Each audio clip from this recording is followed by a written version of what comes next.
douanières, sur les taxes et les impôts alliés. Que se passe-t-il en Haïti? La plupart des hommes d'affaires en Haïti sont citoyens américains. Nombreux sont issus du Moyen-Orient. Leurs profits sont entreposés dans des banques américaines, européennes, libanaises, syriennes et israéliennes. Ils n'investissent rien en Haïti. Pourquoi depuis plus de 30 ans l'État haïtien continue avec cette pratique d'exonération? Les dirigeants politiques sont élus et nommés par la classe des affaires. En contrepartie, ces derniers offrent des avantages juteux à cette classe qui n'a pas les intérêts de la nation haïtienne à cœur. Nous sommes arrivés à un carrefour où nous réalisons que le populisme de droite et de gauche sont des manœuvres entreprises par les élites pour zombifier le peuple. Qu'est-ce que la gauche a foutu depuis 1986 en Haïti? Il y a une tendance à considérer les hommes d'affaires en Haïti comme de vulgaires imbéciles qui n'ont ni lecture ni écriture. C'est une fausse idée entretenue par les nantis mêmes. La plupart de ces hommes d'affaires sont très instruits et ont fait leurs études dans les meilleures universités au monde. Ils comprennent bien le fonctionnement d'une société capitaliste. C'est en connaissance de cause qu'ils choisissent de faire mal à Haïti, aux miséreux et aux appauvris haïtiens.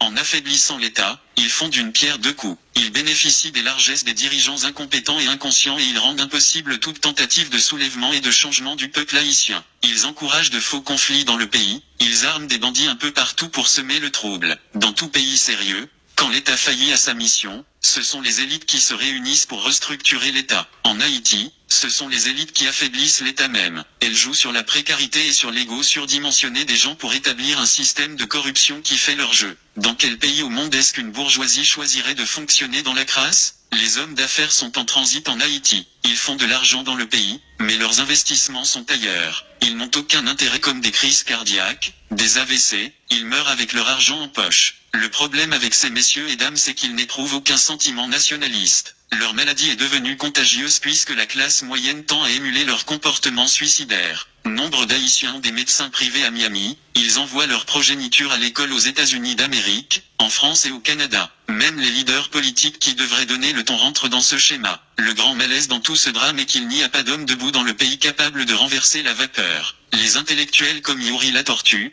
Patrice Dumont, Quesnay Farrell, Eddie Labossière, Sauveur Pierre-Étienne, Georges Michel, etc.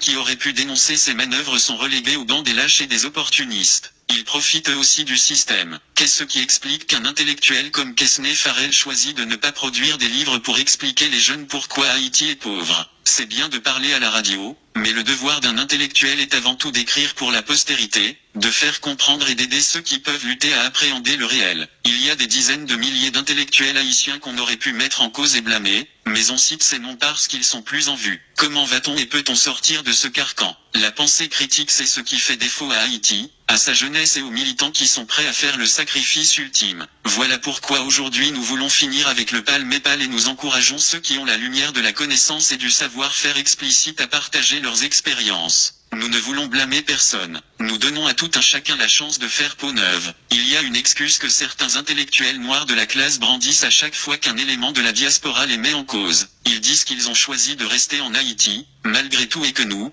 avons décidé de partir. Rester en Haïti est un choix calculé puisqu'ils font de l'argent, ils bénéficient dans une certaine mesure de l'ignorance de la masse. Certains économistes en Haïti et experts en sciences sociales sont assez aisés aujourd'hui et ils ne courent pas de grands risques à dire la vérité aux jeunes. L'opportunisme c'est tout ce qui caractérise le silence de nos intellectuels. Je sais que les réactions vont pleuvoir, mais aujourd'hui tout ce que l'on demande aux intellectuels noirs de la classe moyenne c'est d'être proactifs. Nous ne choisissons pas de tirer à boulet rouge sur les intellectuels vivant en Haïti et innocenter ceux qui vivent dans la diaspora. Ils sont tous à la même enseigne. Je dirais même que ceux qui vivent dans la diaspora sont beaucoup plus inconscients que ceux qui vivent en Haïti. Au moins, ils ont une certaine liberté et une certaine marge de manœuvre pour élever la voix dans le confort nord-américain et européen. À quand l'haïtien éduqué et instruit finira par réaliser qu'il fait partie du problème? Je peux comprendre que la plupart des Arabes n'a pas de sentiment d'appartenance comme aurait dit Serge Beaulieu. Je peux comprendre que les mulâtres ont choisi de faire le Camp Gérard parce qu'ils comprenaient qu'ils étaient en position de régner en maître et seigneur après l'indépendance. En effet, ils se sont alliés aux généraux noirs et ont tué Jean-Jacques Dessalines,